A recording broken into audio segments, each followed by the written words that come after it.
Hello and welcome to another episode of One Fall WrestleCast. Um, hey man, shouldn't be surprising to anybody. CM Punk is in the wrestling news again. I'm not really surprised-ish. Yeah.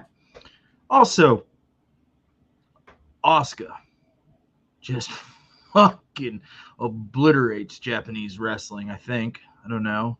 It's a loose translation. We'll we'll dig into that, and then Collision.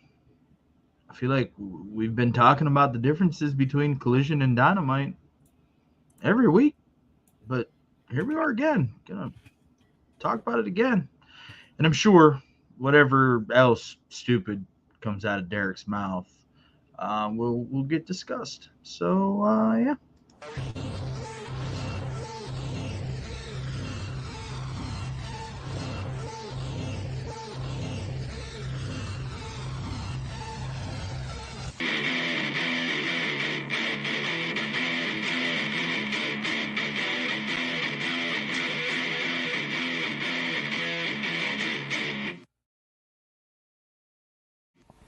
Welcome to the One Fall WrestleCast. What's up, Tom? Hey, buddy. You know, I think it's funny that I alluded to whatever comes out of Derek's stupid fucking mouth, and he's not here yet. You know, I guess that's just par for the course, right? Like, it's not bad enough that, you know, he wandered off muddy feet last week, and we haven't seen hide nor hair from him since. I don't know. So we're just gonna go ahead and we're just gonna talk about some wrestling then, huh? Yeah, lots of backstage stuff. Honestly, the in-ring product over the last week, I mean, it is the fallout from SummerSlam. The in-ring product was not great. It was really hard to choose a match of the week this week for me. See, I disagree. I'm just saying I mean, maybe you watched something I didn't watch, but it was a tough week. It was a tough week for me for wrestling. It was not a tough week otherwise. I had a really good week, but to watch like a high quality match, there wasn't a lot of them. So, hey man, so couple main events that were decent, but otherwise it was good segments and stuff, but not a lot of great like matches. Like the matches seemed to turn into something else. And I guess we just had SummerSlam, particularly with WWE. So a lot of those storylines kind of closed off. So now we got to kind of light some sparks for some new ones, you know? Well, I mean, definitely sparks flying on Friday night when Jey Uso seemingly quits WWE. Where are they going to go with this, man? I don't know, man. Like, it seems like we're just going around in circles and in circles. Like, I like that segment a lot. It doesn't count as a match in my head, in my mind. I like that segment a lot, but it kind of feels like we're going back in circles again, back to where we were, you know, when Roman was trying to convince the Usos to like form the bloodline with him, you know, and it was like first he was beating the shit out of Jay, and he was beating the shit out of,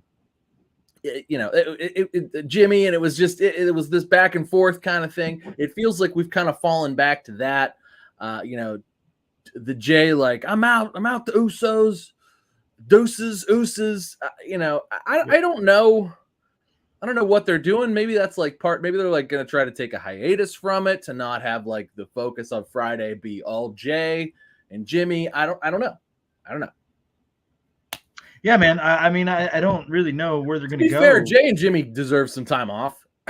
Like they've been on both shows a lot over the last 2 years. So I mean, they're at the tippy top of the business, man. Like I don't know that. I'm just saying, maybe it's just time to go to, you know, hang out in Florida for a little while, go take the fam to Disney World or something. And of course, like all of the internet fucking marks, J Fatu is all elite. Josh Uso is all elite. I saw that. Too. I was like, are you fucking kidding me? Like, no, he's not. Jey Uso's contract's up in the end of August. He's just in time for All In Wembley, man. Shut up. Yeah, the guy was at the tippy top of the WWE for years, still is. Just headlined SummerSlam, main evented SummerSlam. And I mean, in a snooze fest. Let's not get it. Maybe you think that, but I didn't think. I thought it told the story it Man, deserved. I told you last week, dude. SummerSlam didn't scratch that itch for me. So like, I don't, but yeah, man, I don't know. It's an interesting little twist and turn, and then you've got Paul Heyman, at the post match press conference saying, "Hey, we're in the bottom of the third." I mean, really, like bottom of the sixth, maybe. Bottom of the sixth would have been better. Bottom of the third feels like.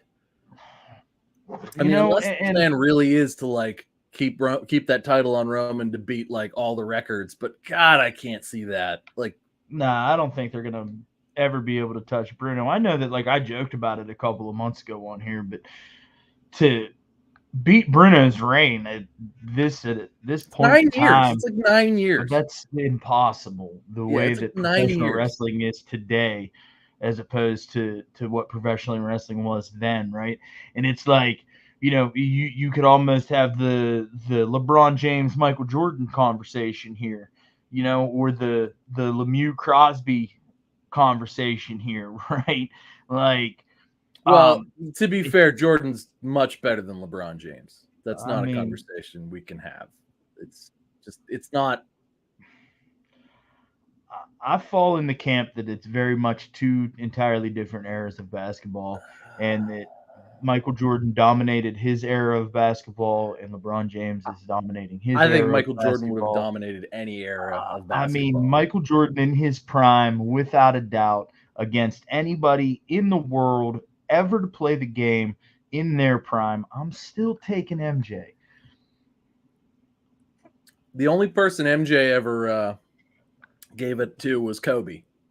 Yeah, he's the only person that said the only person who's maybe close to my level was Kobe. Yeah, but that's because Kobe had that Michael Jordan, that mindset, that Mamba mentality. Fucking kill or be killed. Michael Jordan had that. LeBron doesn't have that, No. LeBron, but I mean, he can definitely play the fucking game. LeBron's great. Like, don't get me wrong. LeBron is like, it's fine to put him in the conversation. He's just not. It's fine. You want to talk about the 3 greatest ever? You want to put LeBron in that conversation? That's fine. I won't fight you on that. It's more putting him towards the top. It's like, So basically, what we're trying to say is it's impossible to create the same sort of title reign for somebody in today's era of professional wrestling because they're so much more accessible, right? As to where, like, back in the day, Bruno just showed up at the Garden and then showed up in Hershey, Pennsylvania a few times a year and toted around the big green belt, and that was just kind of how things were, right? Well, and also, and I don't know if this is true for Bruno Sammartino, but I know it was true for like Ric Flair. Like he would go to, other countries and stuff and drop the title and then win it back before he left. I don't think Vince ever got into any of that kind of stuff. Vince's dad, because Vince Senior. Like I don't think once they went national and like everything, I think that WWF was just WWF. Yeah. So, I mean, I think you're probably right. I'm just saying. I don't know. But again, it just lends to the fact that like Bruno wasn't accessible, in the 60s and 70s when he was the world champion. Like he wasn't able to just go clicky clicky. Hey, I'm in Long Island, New York tonight. Gonna have dinner at the old whatchamacall. You know what I'm saying? Like now, everything's right at your fucking fingertips. You got Twitter. You got I'm sorry, X. I keep doing. If you click the button, it still says Twitter. See, mine doesn't. Well, the thing says X, but like that's because you're on that Android. That's why. Yeah, I guess that's it. Yeah. Yeah, that's 100% what that is. Yeah, they already rebranded the Apple side, pal.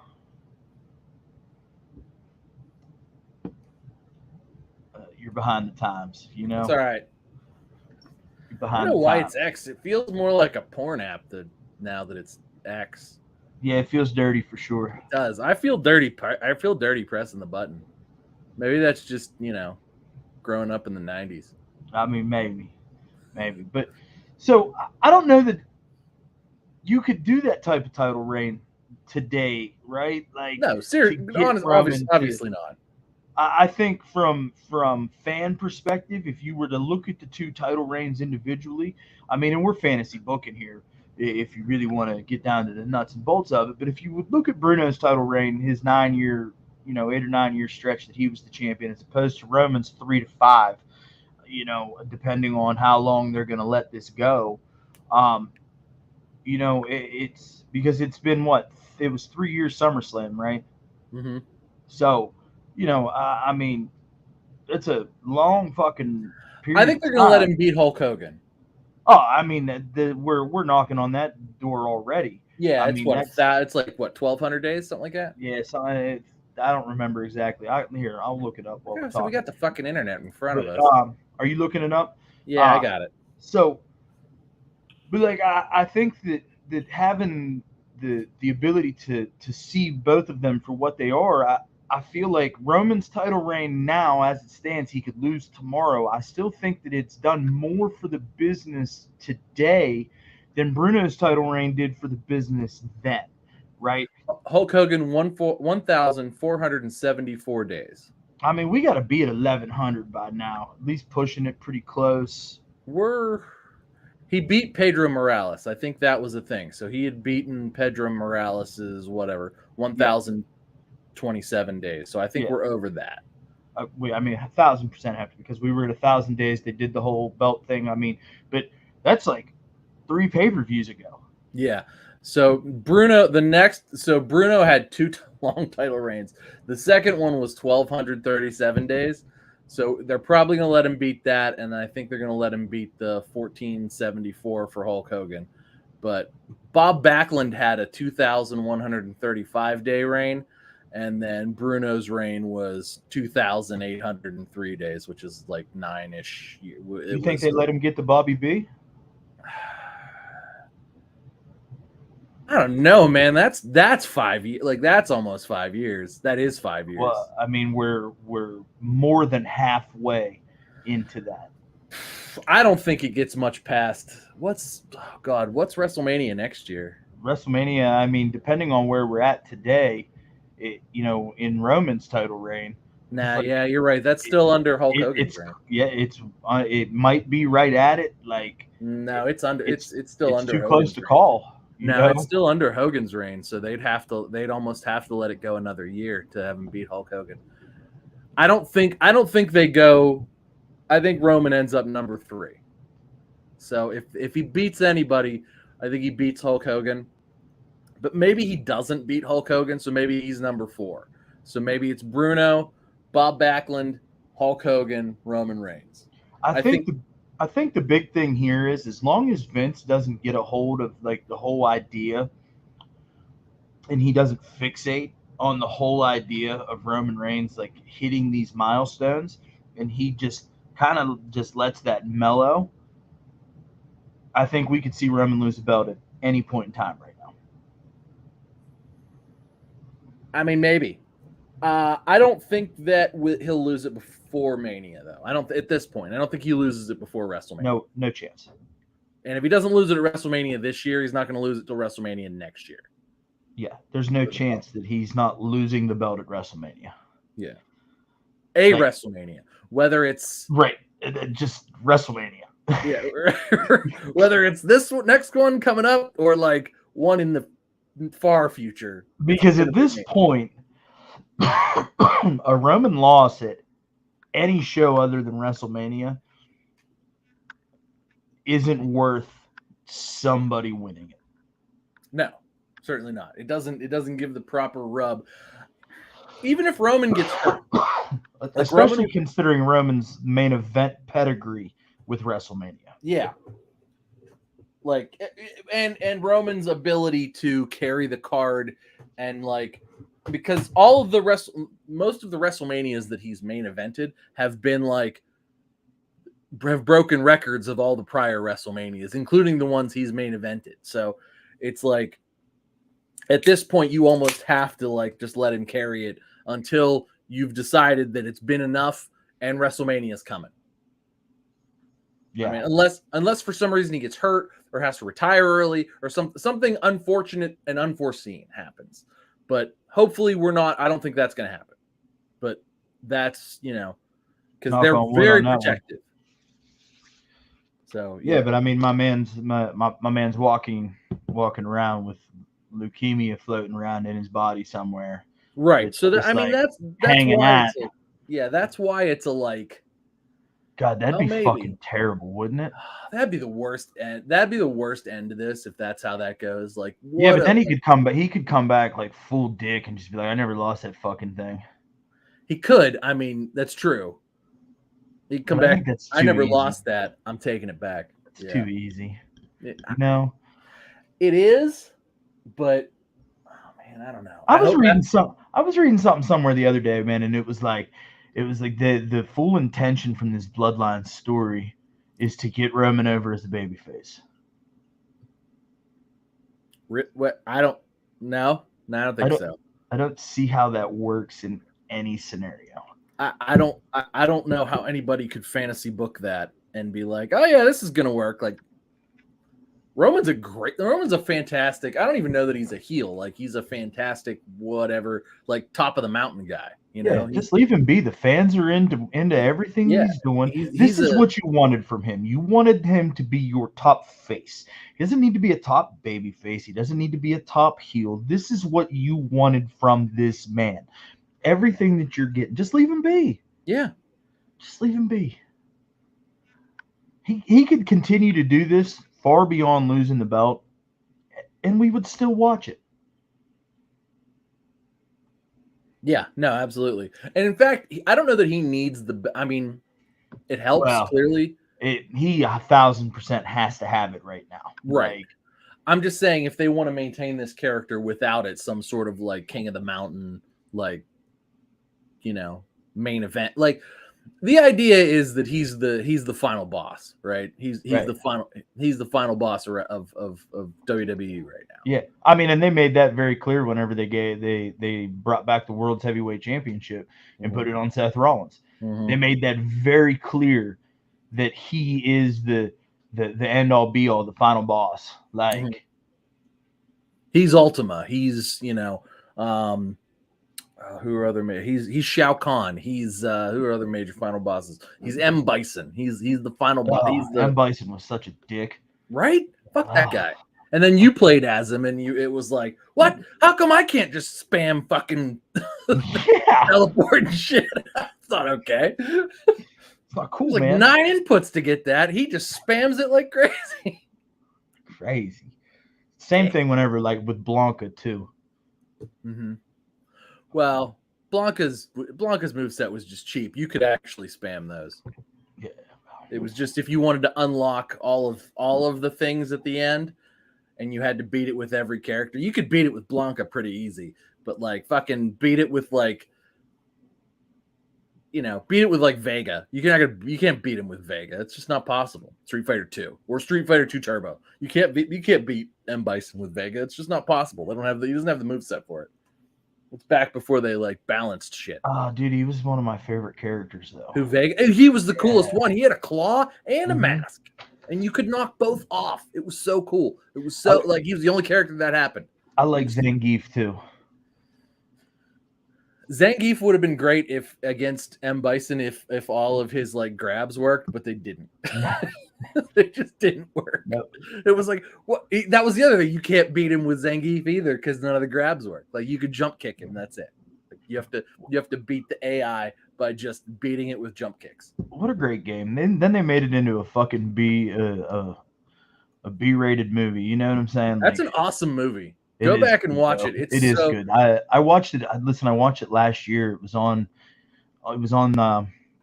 one of the flights. It was on the thing. And I watched it. You could like, you're like, I'm gonna watch this one. I was like, no way. There's no way this is here. This can't be as good as I remember. And then you watch it. Pretty good. And it's better. Good. And you're like, oh my God, Bro, Raul Julia was fucking perfect as M. Bison. He was the only one that took any of it seriously. It was painfully obvious. The man was dying of cancer. Only one that took that movie seriously.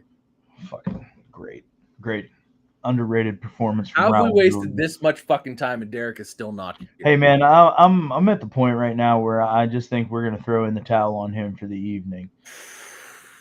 9 p.m. No Derek. He said he was coming. Yeah, he says a lot of things, pal. Jesus Christ. You know, I mean, I'm not sitting here and I'm not trying to say Derek's a liar. All right. But I think sometimes he's just dishonest with himself, which makes him dishonest to his friends. You know what I What you're mean? saying is, it's not that he's a liar, it's that he's unreliable. Yes. In fact, he's not even an unreliable calf. He's a full-on unreliable.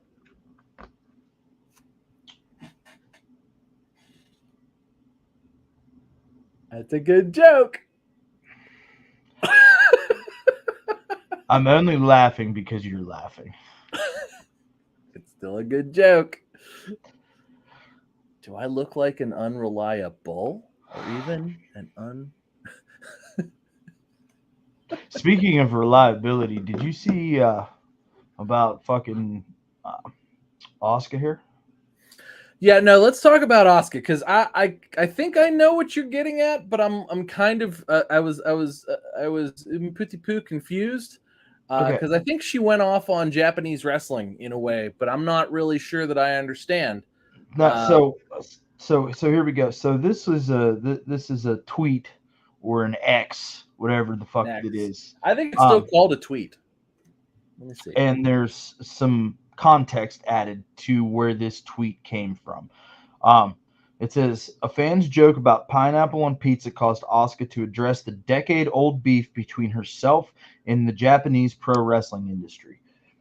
It goes on to say when she was new in the business, she wrote a manifesto about how to better it for women. It was taken as disrespectful, and she was kind of shunned by the media afterwards. She's always believed the media that shunned her supported the creation of stardom in spite of her. So, like, it sounds to me like Asuka's got, she's in her feels about women's wrestling boom going on over in Japan and like having its own thing. And she was in the earlier days before women's wrestling kind of really took off in Japan. Okay, it was a thing over there, but it was still very much a sideshow.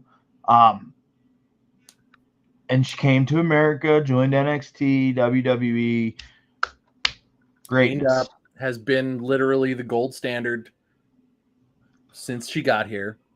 So this to me sounds like she's in her feels a little bit, but maybe this is a little conspiracy theorist. So that's the framework. That's the context of the tweet. Asuka says, hold on. I don't flatter anyone. Even in Japan, the media hated me because I don't flatter the media. In Japan, everyone was flirting with the media except for me. I fought the media alone to take care of my fans. That's why some of the Japanese media still hates me. That's why I've always been a freelancer, and everyone in Japan knows I am anti-Joshi Pro always. The former editor-in-chief of Pro Wrestling Weekly has made this point on several occasions. That is, Stardom is an organization that was created to defeat me. It is an organization that was created to destroy me personally, but they failed to defeat me. I don't know what happened to them after that because I came to America. When I became champion, one media outlet asked wrestling fans, do you think it is good enough to be champion? Do you think it deserves to be champion? So I think that when she says it, she's talking about the character. Yeah. Do you know what I'm saying? Like, that's it. Anywho, compare me to other people. Do you think my abilities are inferior? Can you believe that? That's a question. I was always fighting that media all by myself.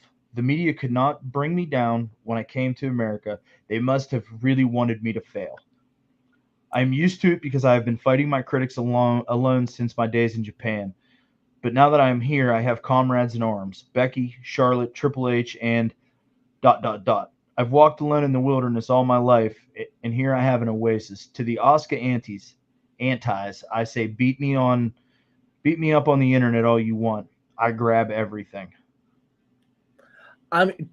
Well, to address that, her run in America has been no less than stellar. She is often referred to as one of the greatest of all time, and she has fair. been.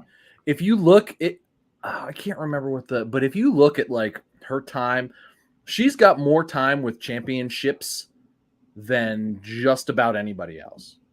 A couple of years ago, I did a rant about Asuka, if you remember, early on in the channel when we were like trying to figure out whether or not Asuka's good for business.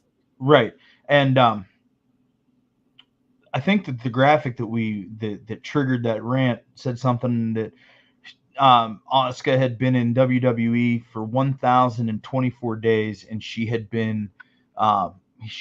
held championship gold for like 990 of those days.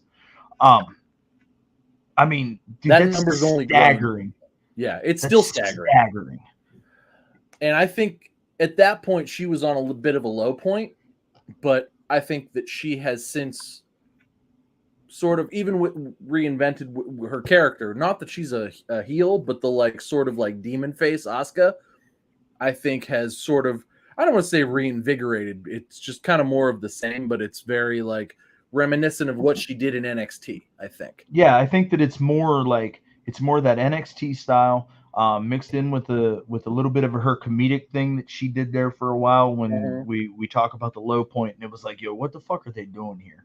Like, they're just trotting her out there and just treating her like a goddamn Godzilla movie, and they're not utilizing her. So, and I think that it's this big mishmash of. Well, I think that it took a little bit. I think it took some finding to let that, like, because clearly she can deliver a promo in Japanese, like, as well as any of the top promo people can deliver in America can deliver a promo in English, right? I think that her Japanese promo skills, just the way her vocal inflections are and everything, even if we don't know what she's saying, I think that what she is saying and how she is delivering it is clearly top tier.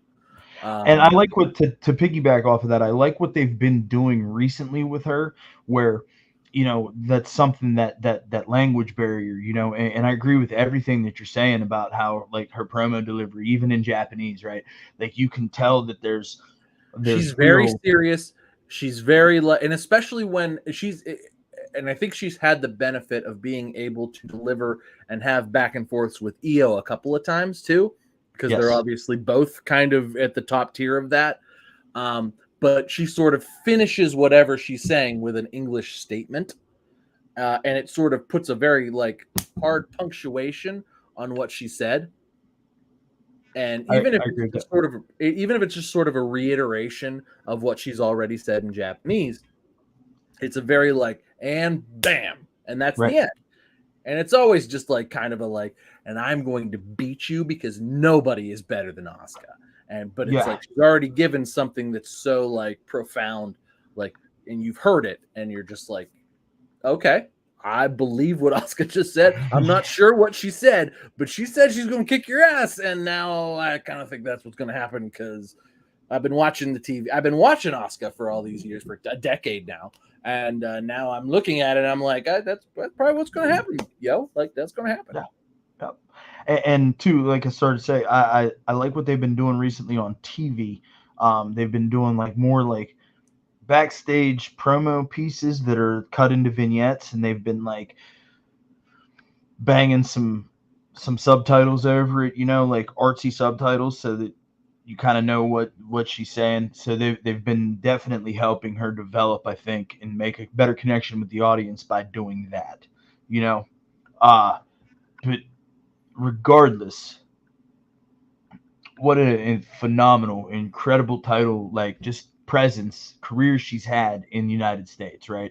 And whether any of this is actual truth or, I don't know. I'm not on the decision makers over there, right? Like, if there's any truth to any of this, I think she's absolutely proven her naysayers wrong. No, yeah, absolutely. I don't think that anybody that was anti-Asuka, as she would have put it, her antis. I don't think that. I think they've all eaten crow at this point. Like there's almost no argument against it, right? Like Asuka's literally not only one of the greatest women wrestlers of all time, one of the greatest of all time. Like she's clearly a draw. She sells a lot of merch. She wins a lot of titles. She gets a lot of eyeballs on the TV when she's on the TV. She's on, some of the highest rated, highest watched TV shows on TV today. And she often has big parts and big segments, and there's a language barrier there, but no, Asuka is still a main player, even in America.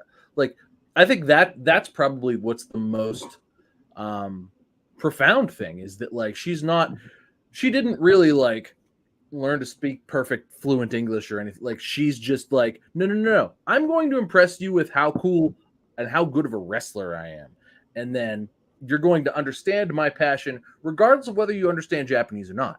Right. You're just going to understand what I'm saying. I think they got Io Sky over in that same way in NXT too. They did, and I think that Triple H really kind of almost took Asuka as a blueprint. And obviously their styles are very different, but he was just like, no, we're going to do it this way.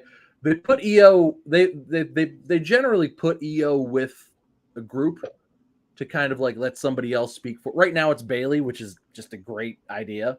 Like, especially with apparently Bayley's not cleared to wrestle right now either. Like, she tweaked something or something. But like, she's still out there with Io every week. So it's really, Triple H really has it figured out and nailed down. And I think that it worked really well with both Asuka and then, subsequently with Io. Yeah, but I mean, even in between that was Kairi Sane too. And Kairi Sane, Kairi Sane's probably coming back. That's what I hear. And then it didn't really work too well for that one chick that was in NXT just recently. God bless America, I can't think of her name.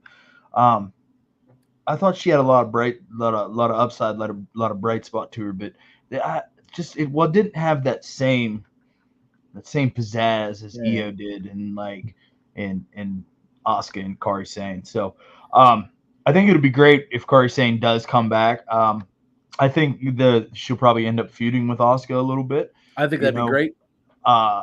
Because Asuka could play the card, like, we were fucking tag team champions, and then like you just left me, you left me hanging. I don't know.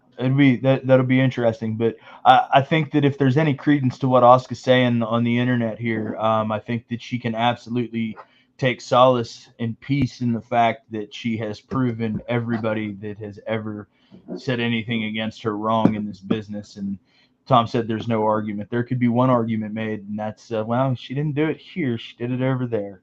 And, that just kind of circles back to our MJ LeBron conversation, so we don't need to get back into that. Look, Japan wrestling's not real wrestling. You get over in America, you're over everywhere. Okay. All right? That's okay. The way it is. Wow. That's just the way it is. Pew, all right. Shots fired. I'm sorry, Tony Inoki. I'm sorry. Man, that's fucking... Whatever. I'm sorry. WWE is the biggest wrestling company in the world. She's 100%. She's over, and like generally they're champion of something. It's not a competition anymore. It's like she's MJ, and they're comparing her now to I don't know, somebody who's much less than MJ. Steve Kerr. We'll go with Steve Kerr. That's fine. That works for me.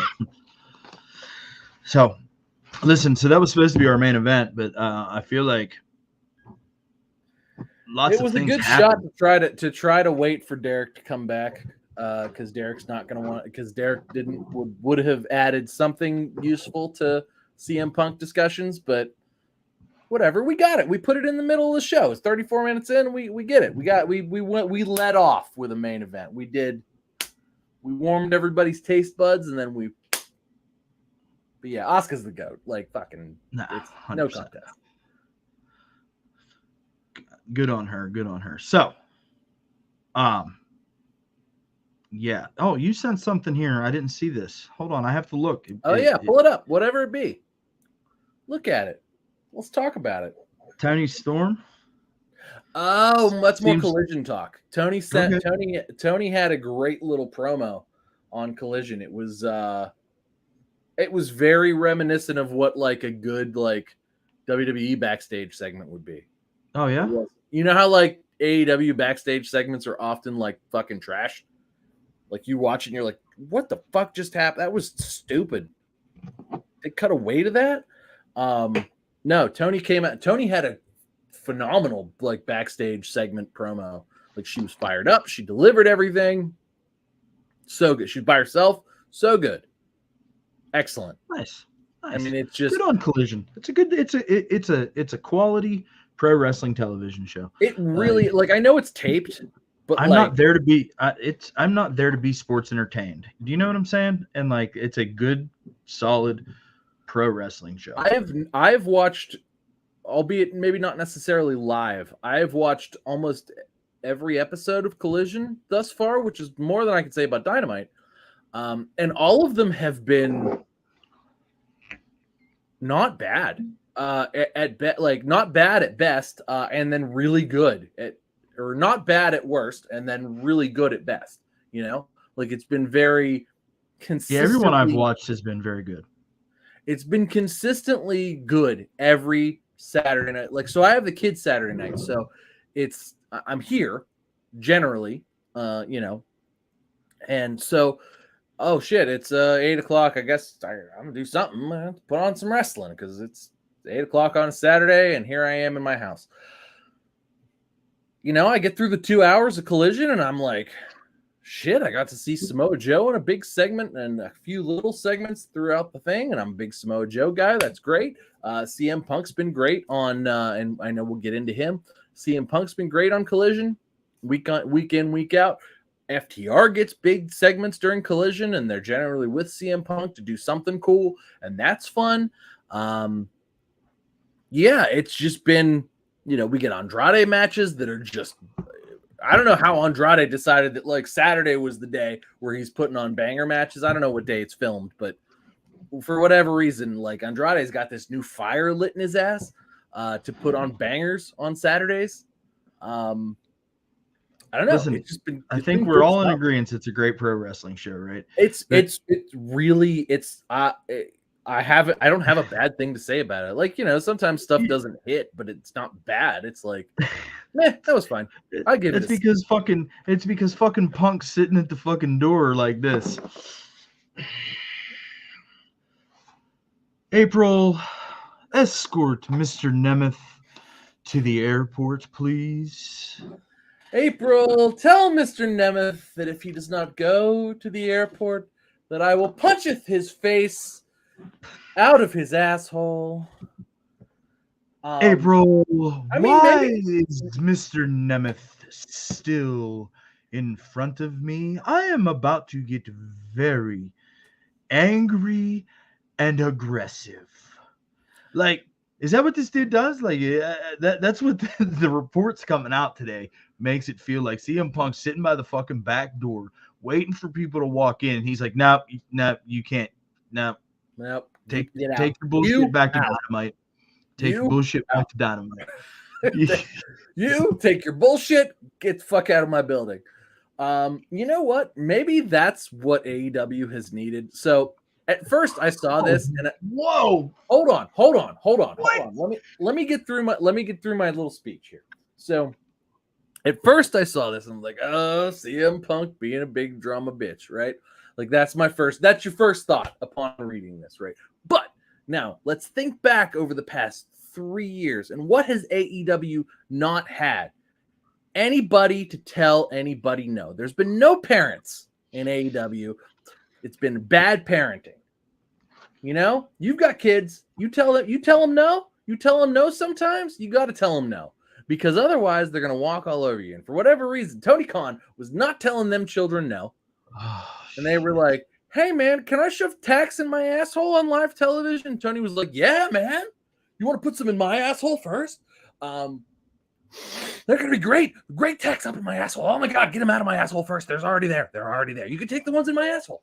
Was that a good? You just busted my gimmick, man. I did. I busted it out. Anyway, so there's been a lot of that.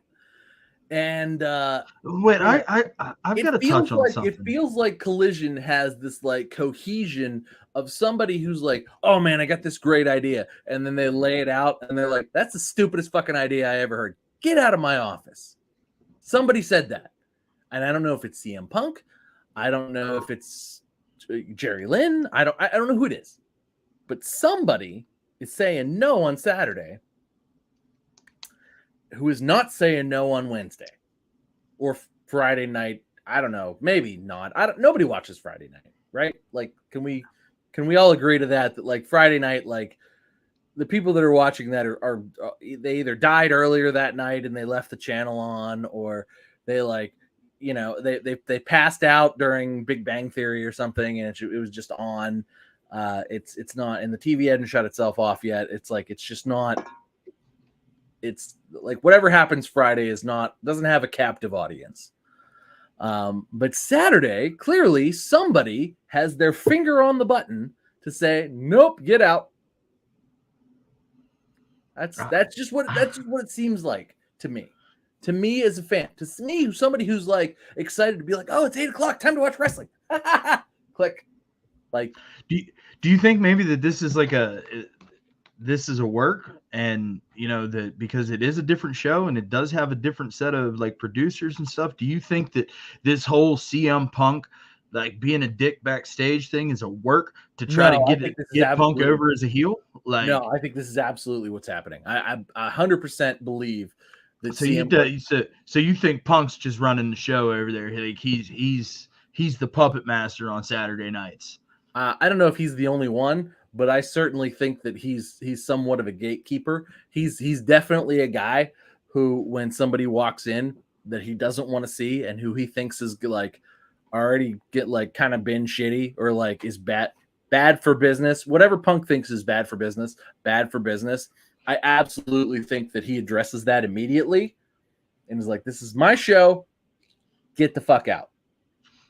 So you're saying that he's blatantly undermining Tony Khan's authority, and then I think Tony Khan's given him absolute authority, and I think somebody else is booking the show, and then when somebody else who's clearly Tony's not booking the show, right? Like we can agree on that. Yeah, like Tony books Wednesday. He's not booking Saturday. There's no chance. There's no chance unless he's just sober on Saturdays. That doesn't make sense. Does that make sense? I mean, I don't know. Isn't he like where isn't Saturday the Sabbath for like some folks from that part of the world? Isn't he from over that way, his dad? Well, maybe. So I mean, maybe he's a casual observer. Well, maybe. Yeah, maybe. Allegedly. I mean, I guess that makes a little bit of sense. I mean, I don't know. I don't have a good answer. I'm just saying. That makes a little bit of sense. Definitely two entirely different fucking shows at this point. And it's two entirely different products. Like you can watch Monday Night Raw and you can watch SmackDown, and you're like, those are different shows. But at the same point in time, though, too, Tony's booking Ring of Honor, and Ring of Honor's good. So Ring of Honor has better wrestlers, though, if we're being honest. Than Dynamite? I mean, it's a smaller roster, but the Ring of Honor people are better at wrestling. Well, yeah, because it's fucking developmental, bro. I've been telling you guys this for fucking a year. It kind of is, except they have Claudio Castagnoli as their champion still. Well, I mean, Samoa Joe's a TV champion, bro. Like, they really haven't moved those titles around very much, have they? Those titles have just sat still. Have they not? Developmental, bro. Yeah, I guess you're right. They're trying to get over 3 different shows right now. Tony Khan's going right after fucking WWE. Oh my God, the Viking Raiders are going to die. Oh, don't you change the subject. Okay. Sorry. I'm not trying to. I haven't looked over in a long time, and all the Viking Raiders are gonna die. But I mean, so you're gonna sit here and you're gonna applaud the actions of CM Punk after fucking weeks and weeks and weeks and weeks and weeks and weeks and weeks and weeks of you just calling this dude out for being a drama queen?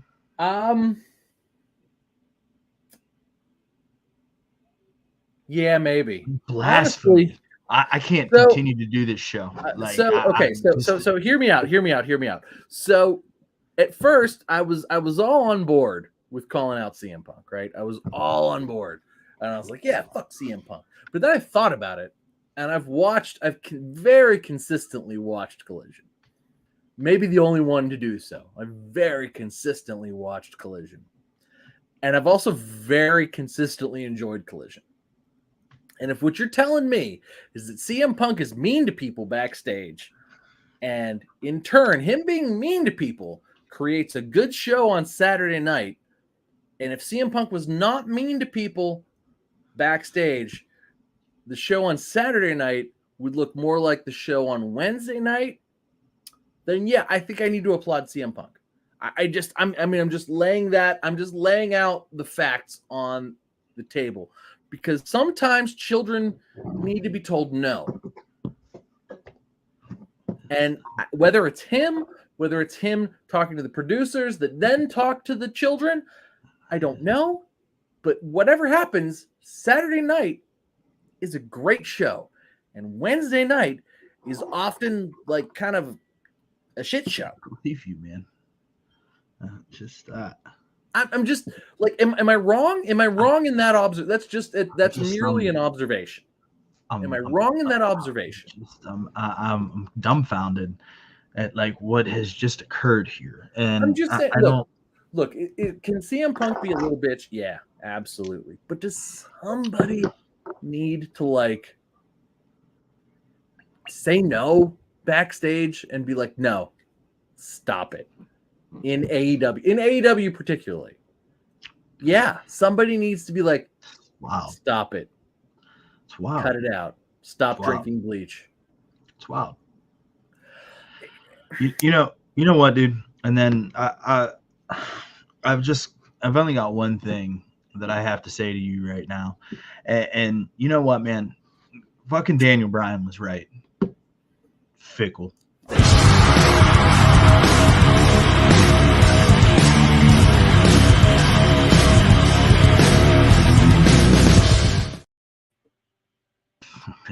Ridiculous. Tom, what's your match of the week, bud?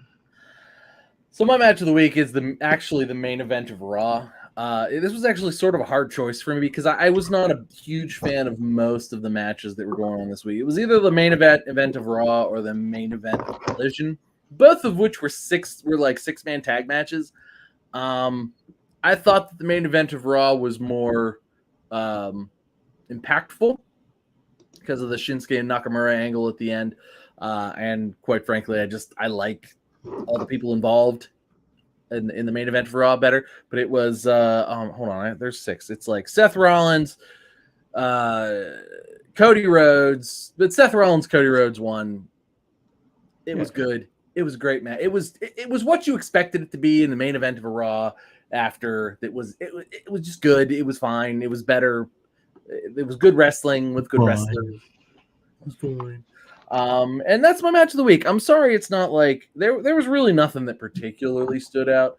I guess if you want to talk about the fatal 4-way that was for the Intercontinental title shot in the beginning of Raw, that was very good as well because Gable won. Chad Gable looked great in that match.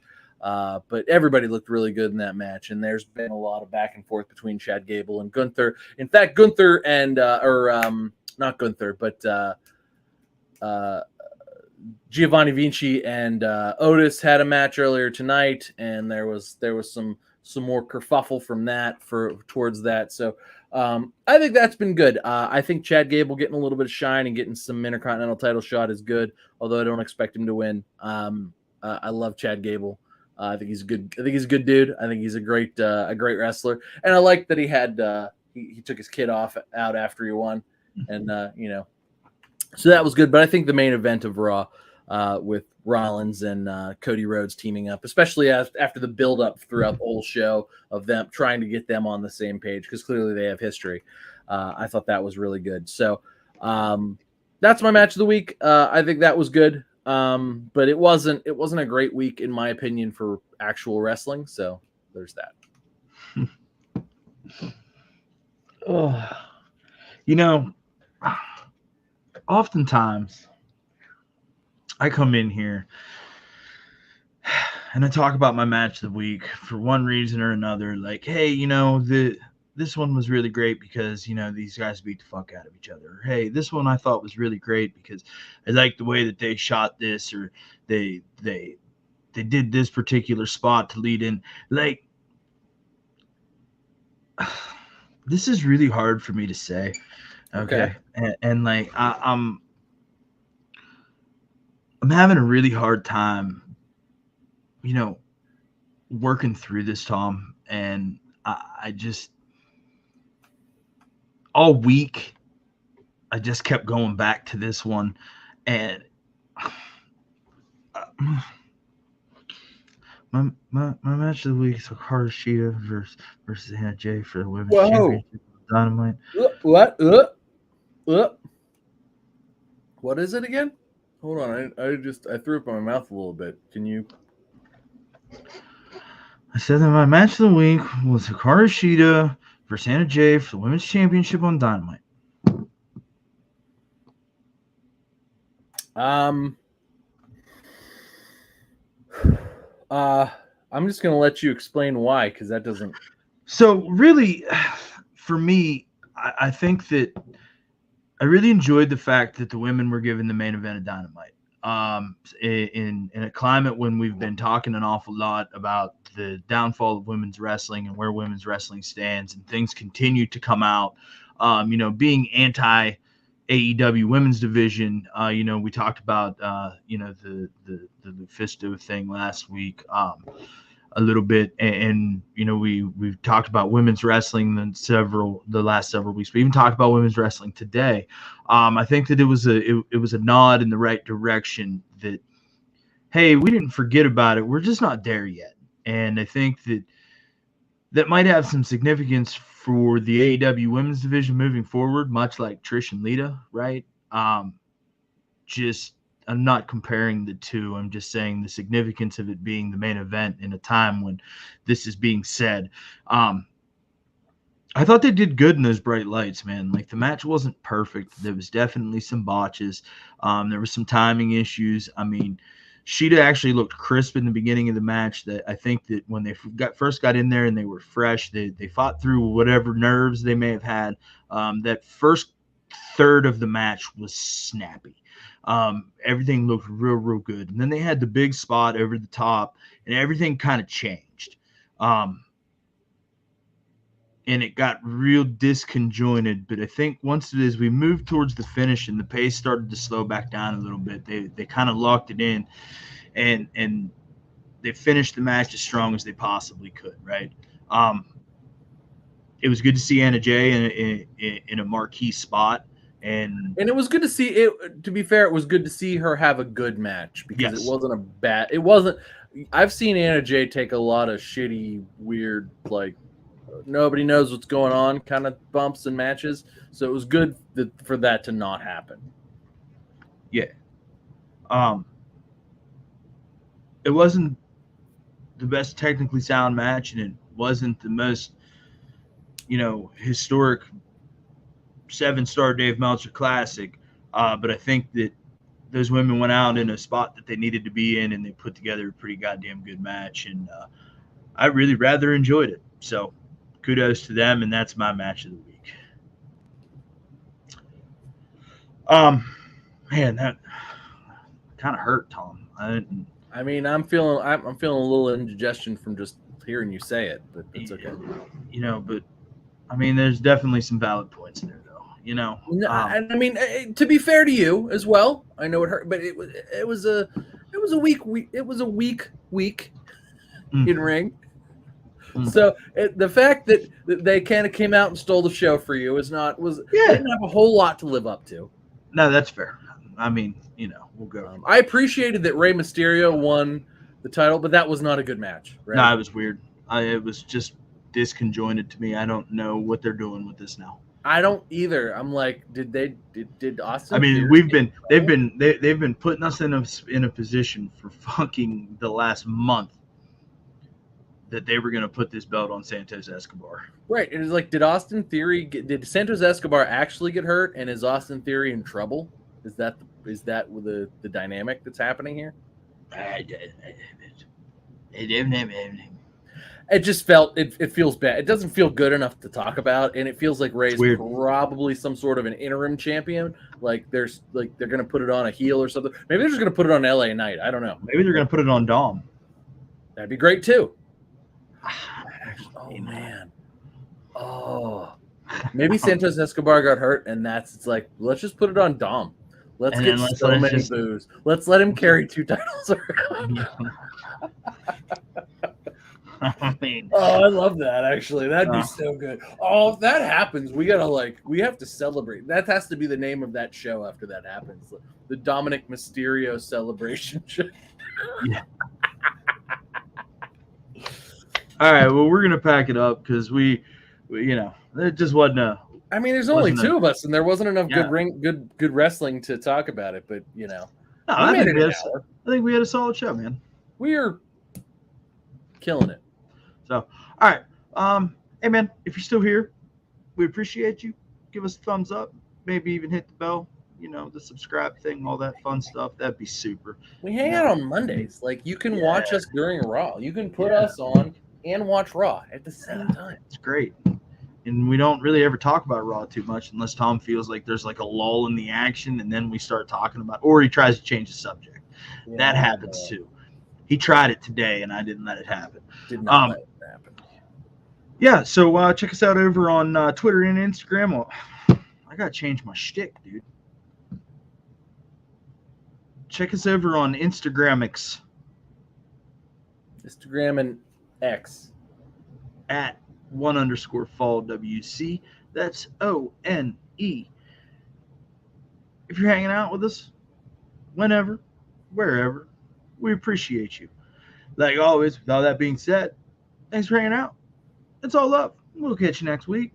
One Fall WrestleCast. Oh, One Fall Wrestle. What? I don't know what just happened.